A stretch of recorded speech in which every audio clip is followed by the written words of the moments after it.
Hello friend, हमारी आज की कहानी है बेटियों का दर्द। ये कहानी सुनकर शायद आप आज रो दें। माँ की रोने की आवाज जैसे कहीं दूर से आ रही है। दादी हमेशा की तरह जोर जोर से चिल्ला रही है, हे भगवान, क्या हालत कर दीनी है मेरी छोरी की, सत्यानाश है जाए इनको। मैं चाहकर भी बोल नहीं पा रही थी, आवाज गले से बाहर नहीं निकल रही। मैंने हिलने की कोशिश की, लेकिन उफ, मेरे घावों में टीस सी उठी और अर्धबेहोशी की हालत में मुझे महसूस हो रहा है कि मैं अस्पताल के बिस्तर पे हूँ। मेरे तन और मन दोनों ही घायल हैं। मेरी आवाज़ निकल आई, बहुत दर्द हो रहा है। तभी डॉक्टर मेरे पास आई और बोली। मैंने हल्की सी आँख खोलकर देखा। डॉक्टर ने शायद सबको बाहर जाने को कहा था। वो सब बाहर जा रहे थे। वो मेरी माँ की उम्र की थी। सबके बाहर जाते ही मेरे सिर पर प्यार से हाथ फेर कर कहा, बेटी, किसने की तुम्हारी ये हालत? बताओ बेटी, कौन जिम्मेदार है तुम्हारी इस हालत का? तुम जब पूरी तरह से बताने की स्थिति में होगी तभी बाहर खड़ी पुलिस तुम्हारा बयान लेगी। तुम अपने गुनहगारों को सजा जरूर दिलवाना। मैं रोने लगी। नहीं डॉक्टर, अभी नहीं, मुझे बहुत दर्द है।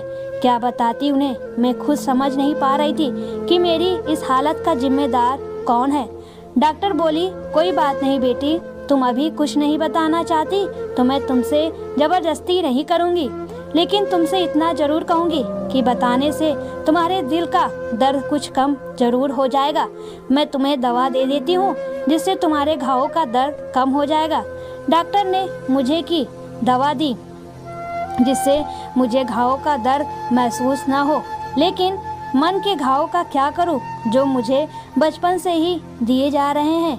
डॉक्टर चली गई। मैंने फिर आंखें बंद कर ली। मैं किसी से बात करना नहीं चाहती थी। इसी हालत में मैं न जाने कब अतीत के गलियारों में होती हुई बचपन के उन दिनों में पहुंच गई जहां बहुत सी बातें मेरी समझ के बाहर थी और उस सब की वजह जिसने मुझे आज अस्पताल के बिस्तर पे पहुंचा दिया। कितना शौक था मुझे वॉलीबॉल खेलने का। मैं स्कूल की टीम से खेलना चाहती थी। हमेशा पढ़ने में भी तो अव्वल रहती थी, लेकिन मुझे अपनी किसी उपलब्धि पर कभी शाबाशी नहीं मिली। लेकिन कारण मेरा बालपन कभी समझ नहीं पाता था। और उस दिन माँ कितनी नाराज हुई थी। मेरे कानों में माँ की वो आवाज़ ऐसे गूंज रही है मानो अभी की बात हो। नाक कटवाएगी तू छोरी, लोगों को पता लगेगा तो कितनी बदनामी होगी। छोरी होकर ये खेल कूद और तेरे पापा को पता चलेगा तो तेरे साथ साथ मुझे भी मार डालेंगे।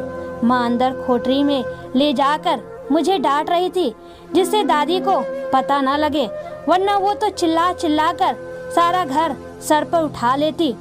मेरा बालपन तब ये समझ ही नहीं पा रहा था कि आखिर मैंने ऐसा कौन सा अपराध किया था जिसकी वजह से माँ इतनी नाराज और डरी हुई थी। मैं तो सिर्फ अपने स्कूल के वॉलीबॉल टीम के साथ दूसरे स्कूल में खेलने ही तो गई थी, वो भी इसी शहर में। जब मैं पिछली बार अपनी सबसे पक्की सहेली रीना की बहन की शादी में जाना चाहती थी तब भी माँ ऐसे ही नाराज हुई थी और मुझे जाने नहीं दिया था। क्यों करती है तो माँ मेरे साथ ये सब? मेरी समझ में कुछ भी तो नहीं आता। पापा भी हमेशा कहते हैं, छोड़ी तू सिर्फ पढ़ने में ध्यान लगा, इधर उधर की दोस्ती में समय खराब मत कर। पापा को कम से कम मेरा पढ़ना लिखना तो पसंद था। उन दिनों में 8वीं कक्षा में पढ़ती थी। हमारा घर छोटा था, इसलिए हम भाई बहन अक्सर छत पर खेलते। भाई तो अपने दोस्तों के घर भी चला जाता, लेकिन मुझे तो पड़ोस के घर में भी जाने नहीं दिया जाता। कितना बुलाती थी मेरी सहेलियाँ। यदि कभी माँ भेज भी देती तो दादी सारा घर सर पर उठा लेती। वो तो जैसे मौका ढूंढती थी मुझे डांटने का और मेरे बहाने माँ को भी। वो माँ पर जब तब चिल्लाती, ए शीला, बहू छोड़ी को कछु लाछन सिखा, सबरे दिन घोड़ी जैसी कूदती फिरे है, जहाँ वहाँ जाए घर को कछु काम सिखा। सीनों पिराने सीखा, पराए घर जाना है, जाके जेई लक्षण रहे तो नाक कटवाएगी जाके। और यदि माँ कह देती कि माँ जी अभी तो बिन्नी छोटी है, सीख लेगी और फिर ये पढ़ाई भी तो करती है, बस तब तो दादी का पारा और चढ़ जाता। कहती, बहू बहुत जुबान चल रही है तेरी, मैं इसके बराबर की थी तब ब्याह कर आई थी, पूरी गृहस्थी का काम करती थी। दादी फिर बहुत देर तक बड़बड़ाती रहती। माँ बेचारी चुप हो जाती। तब मेरी समझ में ये बिल्कुल नहीं आता कि दादी मुझसे इतनी नाराज क्यों रहती। अनेक सवाल मेरे मन में तूफान की तरह उठते। रात को हम सब के बिस्तर जमीन पे लगे और माँ बेचारी दिन भर काम करके बहुत थक जाती। तब तो कोई काम वाली भी नहीं थी। माँ बर्तन झाड़ू पोछा सब खुद ही करती थी। मैं माँ के पैर दबाना चाहती तो माँ कहती, रहने दे बेटी, छोरियों से पैर नहीं दबवाते, आजा लेट जा मेरे पास। जब मैं माँ के साथ बिस्तर पे लेटती तो माँ से सवाल करती, माँ दादी हमेशा मुझसे नाराज क्यों रहती है? आप भी मुझे कहीं जाने नहीं देती। भैया को तो कोई कुछ नहीं कहता, वो भी तो दोस्तों के घर जाता है। वो तो दूसरे शहर पिकनिक पर भी गया था, तब भी आपने मुझे नहीं भेजा। और माँ मुझे छिड़क देती, वो छोरा है, तू छोरी है, तो उसकी बराबरी ना कर सके, फिर तुझे पराए घर भी तो जाना है, कोई ऊंच नीच हो गई तो। लेकिन कैसी ऊंच नीच माँ? मैं पूछती तो माँ मुझे डांट देती, कितना बोलती है रे छोरी तू, सो जा अब चुपचाप, दिन भर काम करके मेरा बदन थक गया है, अब तू मेरा माथा मत दुखा। माँ तो सो जाती, लेकिन मेरे सवाल वहीं खड़े रहते जिनके जवाब मेरी समझ में कभी नहीं आते थे। जैसे ये घर मेरा घर क्यों नहीं है, वो पराया घर कौन सा है जहाँ मुझे जाना है, और क्यों? ये सब सोचते सोचते मैं भी सो जाती और अगली सुबह फिर से भूल जाती वो सब बातें। कभी कभी माँ मुझे प्यार से समझाती, बेटी हर लड़की को एक दिन अपने ससुराल जाना होता है और वही उसका असली घर होता है। लेकिन माँ ये घर मेरा नहीं है क्या? मैं पूछती तो माँ चुप हो जाती। शायद मेरे सवाल का जवाब उनके पास भी नहीं था कि लड़की का घर कौन सा होता है। इतवार के दिन भैया देर तक सोता और मैं भी तो सोना चाहती थी, लेकिन माँ मुझे सुबह सुबह ही उठा देती।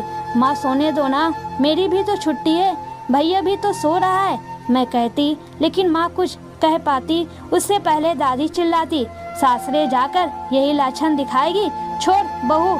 बिटिया मर्दों के उठने से पहले उठकर अपनी नित्य क्रिया से निपट लेती है और घर के काम काज में लग जाती है। दादी और न चिल्लाए, इस डर से मैं फटाफट उठ जाती और घर के काम काज में भी माँ का हाथ बटाती। जैसे जैसे मैं बड़ी हो रही थी वैसे ही सब लोगों की टोका टाकी भी शायद मेरी तरह ही बड़ी हो रही थी।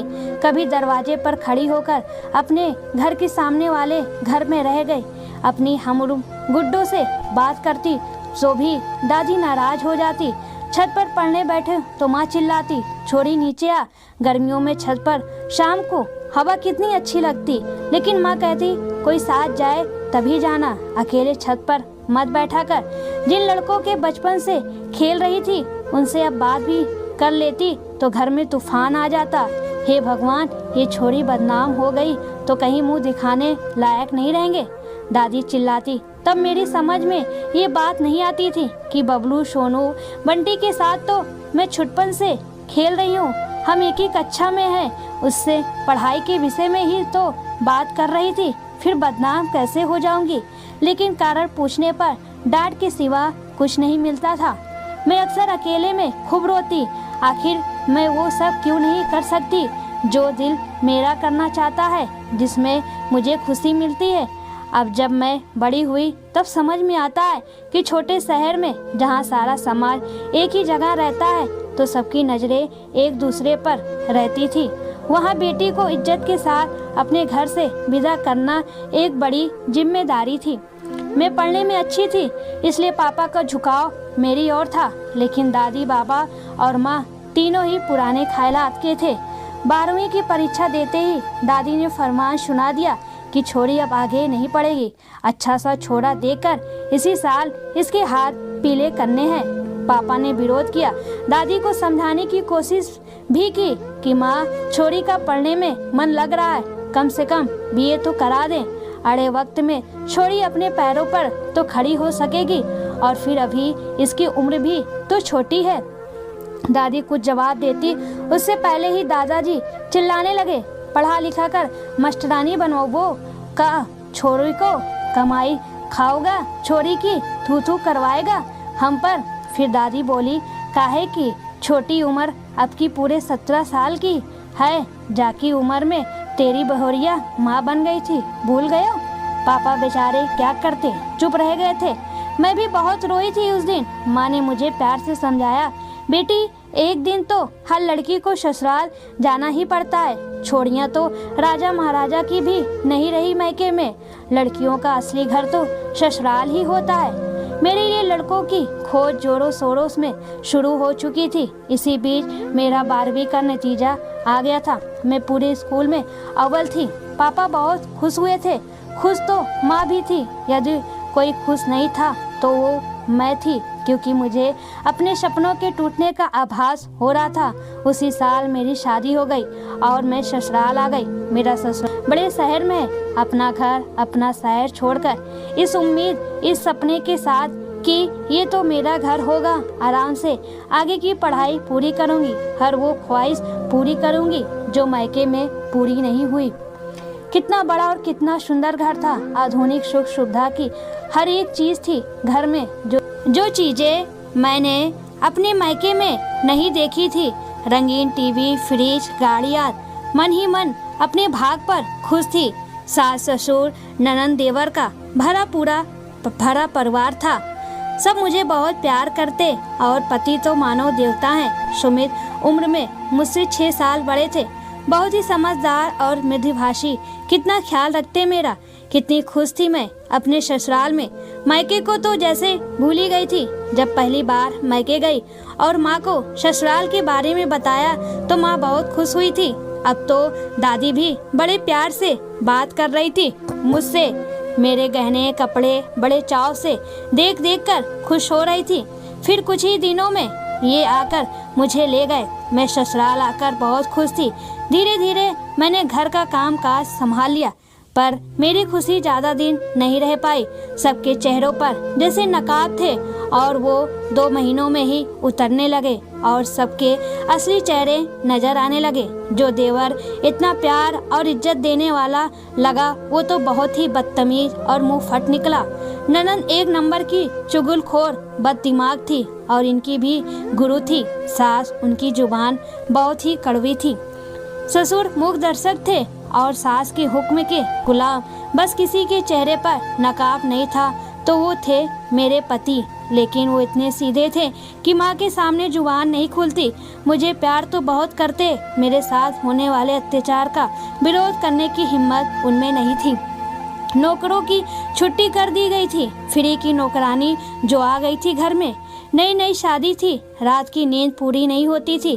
पति के प्यार में जो खोई रहती थी और सुबह उठने में जरा सी देर हो जाती तो सास अपने रौद्र रूप में आ जाती और चिल्लाती, ये लक्षण सिखाए हैं तेरी माँ ने। बाप के यहाँ से नौकर लेकर आती, दहेज तो ढंग का दिया नहीं तेरे बाप ने, और लक्षण देखो महारानी के जैसे, किसी राजा की बेटी हैं। वो तो पूरे दिन चिल्लाती। यदि मैं हाथ पैर जोड़कर माफी मांगकर उन्हें साथ न कर देती और फिर सारे दिन घर के कामों में पिसती, कैसे भी वो शांत रहे, यही सोचती मैं। ऐसे ही एक दिन खाने में नमक थोड़ा ज्यादा हो गया। सास ने गुस्से में थाली मेरे मुंह पर फेंक कर मारी। सब्जी मेरी आंख में चली गई। मैं दर्द से तड़पती रही, लेकिन किसी को मुझ पर दया नहीं आई। शाम को जब मेरे पति सुमित ऑफिस से आए तो डॉक्टर के यहाँ लेकर गए। मेरे ससुराल वालों के जुर्म दिन में दिन बढ़ते जा रहे थे। गालियों के साथ साथ अब हाथ भी उठने लगा था। ननद देवर भी उन्हीं का साथ देते। मेरे पति दिन भर ऑफिस में होते और घर में मुझ पर तरह तरह के जुर्म ढाए जाते। रात को इनकी बाहों में मेरा दर्द कम जरूर हो जाता। सुमित बेचारे मेरी हालत पर खुद रोते और कहते, सौम्या तुम्हारी ये हालत मुझसे देखी नहीं जाती, लेकिन मैं माँ से कुछ कह भी नहीं सकता। वो हमें घर से निकाल देगी और मेरी तनख्वाह अभी इतनी नहीं है कि हम कहीं अलग घर लेकर रह सके। मैं नई नौकरी तलाश रहा हूँ। जैसे ही अच्छी नौकरी मिलेगी हम अलग चलकर रहेंगे। बस कुछ दिन और सह लो। मैं अक्सर दिन में होने वाले जुल्मों के बारे में सुमित से भी नहीं कहती, जिससे वो दुखी ना हो। लेकिन कभी कभी मैं इतनी दुखी हो जाती कि मैं सोचती यहाँ से भागकर अपने मम्मी पापा के पास पहुँच जाऊँ। लेकिन विदाई के वक्त कहीं गई माँ की बातें याद कर मेरे कदम रुक जाते। माँ ने कहा था, बेटी अब ससुराल ही तेरा घर है, कभी लड़कर या बिना बुलाए मायके मत आना, जब हम बुलाएं तभी आना। मैं इसी उम्मीद में सब कुछ सहन कर रही थी कि कभी तो ये लोग पिघलेंगे। यही सब झेलते झेलते 1 साल से ऊपर हो चुका था। मैंने और सुमित ने निर्णय किया था कि जब तक हम इस घर में हैं तब तक हम बच्चा नहीं करेंगे। सुमित जो मुझे आगे पढ़ाना भी चाहते थे, लेकिन हालात हमारा साथ नहीं दे रहे थे। अब तो मेरी सास को एक बहाना और मिल गया था मुझे कष्ट देने का। वो कहती, इसके साथ की ब्याही आई छोरियों की गोद में छोरा छोरी खेल रहे हैं और एक इसे देखो अभी तक कुछ ना जाना, नाश जाए इसके माँ बाप का। एक तो दान दहेज ना दिया, ऊपर से ये बांझ और भेड़ दीनी है। थोड़े दिन और देख रही हूँ, नहीं तो मैं तो अपने छोरा का दूसरा विवाह कर दूंगी। और एक दिन तो वो मुझे चेकअप के लिए डॉक्टर के पास ले गई। जब उन्हें पता लगा कि हम अपनी मर्जी से बच्चा पैदा नहीं कर रहे हैं, तब उन्होंने सारा घर सर पर उठा लिया। हार कर हमें हथियार डालने पड़े। मुझे लग रहा था शायद बच्चे के आने पर इन सब का श्लोक मेरे प्रति बदल जाएगा। जल्द ही मैं गर्भवती हो गई। इस खुशखबरी से घर का माहौल सचमुच बदल गया था। मैं भी खुश थी। आजकल सब मेरा ख्याल रख रहे थे। मुझे लगा कि अब मेरे दुखों का अंत हो गया है। देखते देखते 3 महीने बीत चुके थे। एक दिन सुबह जैसे ही मेरे पति ऑफिस गए तो सास बड़े प्यार से बोली, बेटी आज तू नाश्ता मत करना, हम डॉक्टर के यहाँ चल रहे हैं तेरा अल्ट्रासाउंड करवाने। उससे पता लग जाएगा कि बच्चा ठीक से बढ़ रहा है कि नहीं। मैं तैयार होकर उनके साथ चली गई। मेरी जांच हुई। उसके बाद मुझे बाहर भेजकर मेरी सास और डॉक्टर में जाने क्या बात हुई। थोड़ी देर में सास ने बताया कि बच्चा थोड़ा कमज़ोर लग रहा है, आज तुम्हें एडमिट करेंगे कुछ और टेस्ट करने के लिए। जब मुझे होश आया तो मेरे पास नर्स के अलावा कोई नहीं था। मैंने नर्स से पूछा, सिस्टर मेरी सास कहाँ है? उसने जो जवाब दिया उसे सुनकर मैं सन्न रह गई थी। उसने कहा, वो तो तुम्हारा अबॉर्शन करवा कर चली गई, लेकिन वो तो मेरे बच्चे को लेकर इतनी चिंतित थी। बच्चा थोड़ा कमज़ोर ही तो था, फिर अबॉर्शन क्यों? मेरे पूछने पर नर्स ने बताया कि मेरी सोनोग्राफी करवाई गई थी, मेरे गर्भ में बेटी थी इसलिए। क्या तुम्हें नहीं बताया गया था ये सब? और आपकी सास बोल कर गई थी कि आपको लेने आपके पति आएंगे शाम को। नर्स तो चली गई। मैं फूट फूट कर रो पड़ी। शाम को सुमित आए तो वो भी बहुत उदास हुए। मैं उनसे लिपट कर रोती जा रही थी और उनसे पूछ रही थी कि मेरे साथ ये सब क्यों किया। मुझे तकलीफ देकर उन लोगों को पेट नहीं भरा जो मेरी बच्ची को दुनिया में आने से पहले ही मार दिया।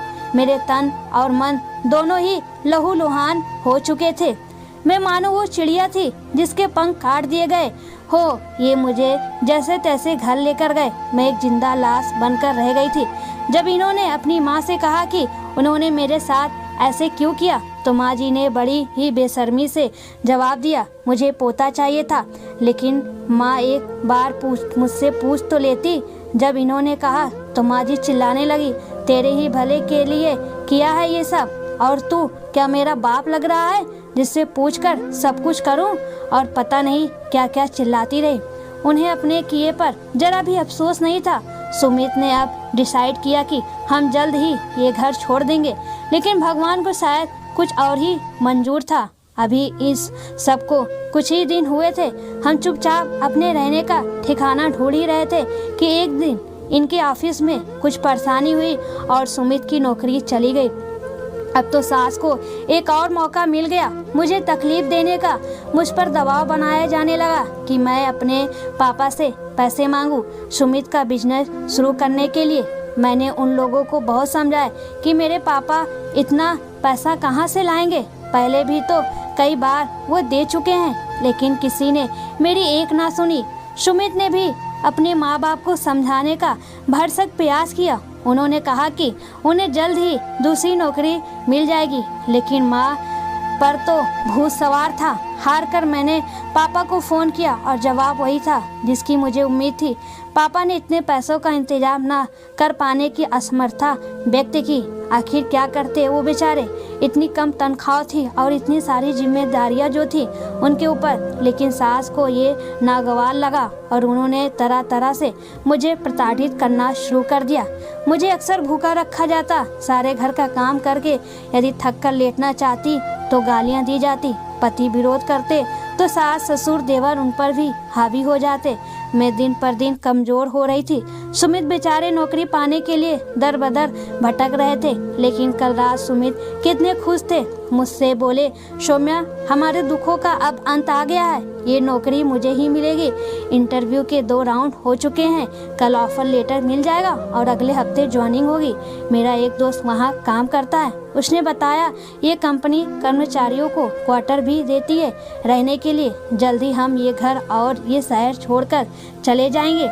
मेरे एक जोड़ी कपड़े बैग में डाल देना, मैं कल आगरा जा रहा हूँ, रात तक या परसों सुबह तक आ जाऊँगा। मैं भी बहुत खुश हुई थी ये सब सुनकर। आज सुबह सुमित के जाने के थोड़ी देर बाद मेरा देवर मेरे पास आया और बोला, भाभी मेरे लिए थोड़ी चाय बना दो। मैं रसोई में चाय बना ही रही थी, तभी सास और ननद भी रसोई में आ गई। मैंने अचानक आहट सुनी, पीछे मुड़कर देखा तो ससुर और देवर भी, और मैं चीखी चिल्लाई। मेरे ऊपर केरोसिन डालकर आग लगा दी। उन लोगों को मैंने लाख कोशिश की भगाने की, लेकिन वो 4 थे और मैं अकेली। मुझे बचाने वाला, मेरी चीख सुनने वाला वहाँ कोई नहीं था। टीवी फुल वॉल्यूम में चल रहा था, जिससे मेरी आवाज़ बाहर ना जा सके। वो सब मुझे जलता छोड़कर रसोई से बाहर चले गए। रसोई का दरवाज़ा बाहर से बंद कर दिया था। सास बोल रही थी, मेरे बेटे को मुझसे दूर ले जाएगी, और पता नहीं क्या क्या गालियां दे रही थी। शायद उन्होंने हमारी बातें सुनी थी। मैं छटपटा रही थी, मेरा पूरा बदन जल रहा था। अचानक मेरे दिमाग में काम किया और मैंने रसोई में भरे रखे पानी के बर्तन अपने ऊपर उड़ेलना शुरू कर दिया। तभी सास चिल्लाई, अरे ये हरामजादी पानी डालकर आग बुझा रही है, रोको नहीं तो बच जाएगी। वो सब जैसे ही दरवाज़ा खोलकर अंदर आने लगे, मुझ में उस समय जैसे बचने की चाहत पैदा हो चुकी थी। मैं अपनी पूरी ताकत बटोर कर बाहर की तरफ भागी। वो लोग कुछ कर पाते या समझ पाते, तब तक मैं मेन दरवाज़ा खोलकर बाहर सड़क पर बचाओ बचाओ चिल्लाने लगी। मेरे कपड़े लगभग जल चुके थे। मैं अर्धनग्न अवस्था में बाहर ही गिर पड़ी। सारे पड़ोसी इकट्ठा हो चुके थे। सास ससुर की हिम्मत नहीं थी बाहर आने की, वो इस सब के लिए तैयार जो नहीं थे। जब होश आया तो खुद को अस्पताल में पाया। पड़ोसियों ने ही मेरे मम्मी पापा को सूचना दे दी थी। सास ससुर भी अस्पताल पहुंचकर रोने का नाटक कर रहे थे और मेरे जलने का मनगढ़ंत कहानियां सुन रहे। डॉक्टर ने मम्मी पापा को बताया कि मैं 80% जल चुकी थी। अचानक मेरी सास की आवाज़ मेरे कानों में पड़ी। वो शायद मेरी माँ से बात कर रही थी। उन्हें लग रहा था मैं बेहोश हूँ। उनकी आवाज़ ने मुझे फिर वर्तमान में पहुँचा दिया। वो कह रही थी, बहन जी अपनी बेटी को समझाइए, पुलिस को कोई उल्टी सीधी गवाही न दे, इसको रहना तो हमारे साथ ही है। उनका ये स्वार्थीपन देखकर मुझे घिन आ रही थी और जीने की इच्छा भी खत्म हो चली थी। मैंने अपनी आंखें खोली तो पापा को सामने पाया। मुझे होश में आया देखकर पापा फूट फूट कर रो पड़े थे और बोले, बेटी मुझे माफ़ कर दे, मेरी वजह से तेरी ये हालत हो गई है। दादी भी रो रही थी, हे भगवान हमें माफ़ कर दे, हम अपनी छोरी के विवाह की जल्दी ना करते तो छोरी की ये हालत ना होती। माँ का भी रो रो कर बुरा हाल था। मैंने माँ और दादी से कहा, माँ मैं अब समझ गई हूँ कि बेटी का कोई घर नहीं होता, वो तो मायके में भी पराई होती है और ससुराल में भी। दादी मैं समझ गई, मैं आप लोगों पर बोझ थी। मैंने हाथ जोड़कर माँ से कहा, माँ धन्यवाद, आपने कम से कम मुझे जन्म तो दिया। मैं तो अपनी बिटिया को इस दुनिया में ला भी ना सकी। मुझे नहीं जीना ऐसी दुनिया में जहाँ एक औरत दूसरी औरत का दर्द कम नहीं करती, बल्कि वही उसके सबसे बड़ी दुश्मन बन जाती है। नहीं जीना चाहती स्वार्थी दुनिया में। मैं डॉक्टर साहब मुझे मार डालिए, मैं चीखे जा रही थी। डॉक्टर मुझे शांत करने की कोशिश कर रहे थे। मैं फूट फूट कर रो रही थी और और मैं शांत हो गई, शांत हमेशा के लिए। उसी वक्त सुमित आगरा वापस पहुंचे थे। माँ जोर से चीखी, बिन्नो। सुमित भी मुझसे लिपटकर रो पड़े। सौम्या, मुझसे एक बार बात तो कर लो, मेरा इंतजार तो करती। मैं भी उनसे बात करना चाहती थी, लेकिन मैं तो अब निर्जीव हो चुकी थी। मेरे पति, माँ, दादी, पापा सब मेरे निर्जीव शरीर से लिपटकर रो रहे थे, पर मैं तो मुक्त हो चुकी हूँ हर दर्द, हर तकलीफ से।